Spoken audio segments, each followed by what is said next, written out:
খাওয়াটাও নলে খাচ্ছে, কেননা ওদের ওই খাদ্য অনেক সময় শ্বাসনালীতে চলে যায়, মানে ওর মাসেল পাওয়ারটা কম তো। নলে খাওয়া যাচ্ছে? হ্যাঁ, এখন নাকে নল ঢোকানো আছে এই নিউমোনিয়া হওয়ার পর থেকে।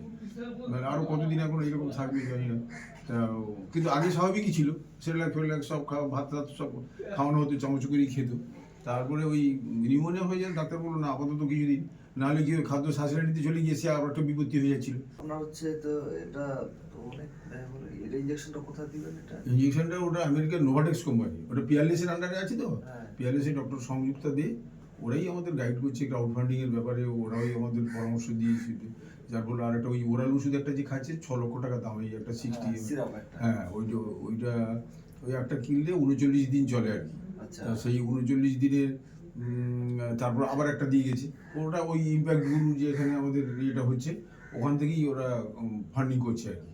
ওরাই ডাইরেক্ট ওষুধ কোম্পানিকে ফান্ডিং করছে, ওর টাকাটা এখানে আলাদা ফ্রিজে রাখা হয়েছে। ওটা একটা টেম্পারেচারে, নির্দিষ্ট টেম্পারেচারে রাখতে হয়, সেটা রেখে ওই প্রতিদিন সন্ধ্যাবেলা 2 ml করে খাচ্ছে আর কি।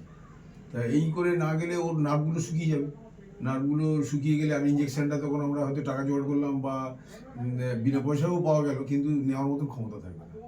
ওই জন্য এখন ওই স্টেবল রাখার জন্য এটা আমাদের খাইয়ে যেতে হবে। ভালো আছেন? এই আছি না। বলছি এর নাম ঋতিকা, তাই না? হ্যাঁ, আপনি আমাকে ফোন করেছিলেন।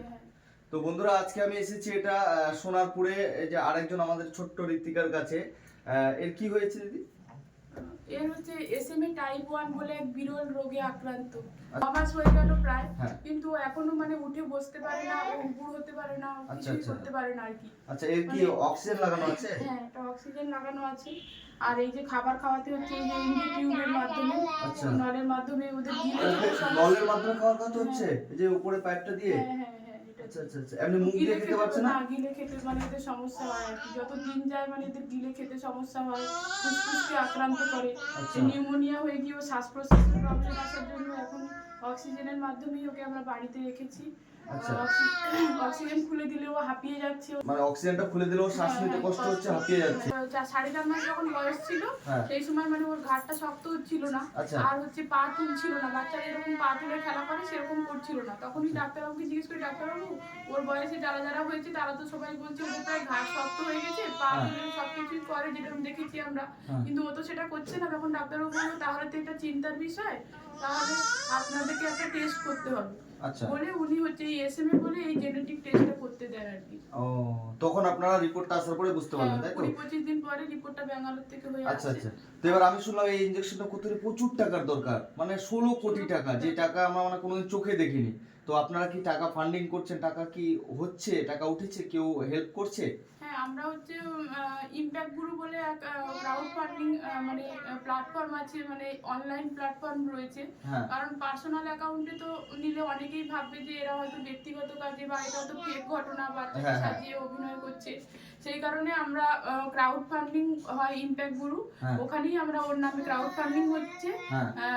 সাপোর্ট হৃদিকা বলে স্ক্যানার দেওয়া থাকছে, সাপোর্ট হৃদিকা ইমপ্যাক্ট গুরু লেখা থাকছে, তার মাধ্যমেই আমরা ক্রাউড ফান্ডিংটা আচ্ছা করছি। আচ্ছা। তো একে ইনজেকশনটা কতদিনের মধ্যে দিতে হবে? এর বয়স? ওর তো 9 মাস হয়ে গেল, 2 বছরের মধ্যেই একমাত্র এই ভ্যাকসিনটা দেওয়া যায়। 2 বছর পেরিয়ে গেলে আর এই ভ্যাকসিনটা আচ্ছা দেওয়া আচ্ছা। যায়। এর বয়স এখন কত? এর বয়স এখন হচ্ছে 9 মাস বয়স। তো এই বাচ্চাটার বয়স হচ্ছে এখন 9 মাস। এর নাম হচ্ছে ঋতিকা। তো এই যে ইনি মা, এনার নাম হচ্ছে হৈমন্তী দাস। হৈমন্তী দাস।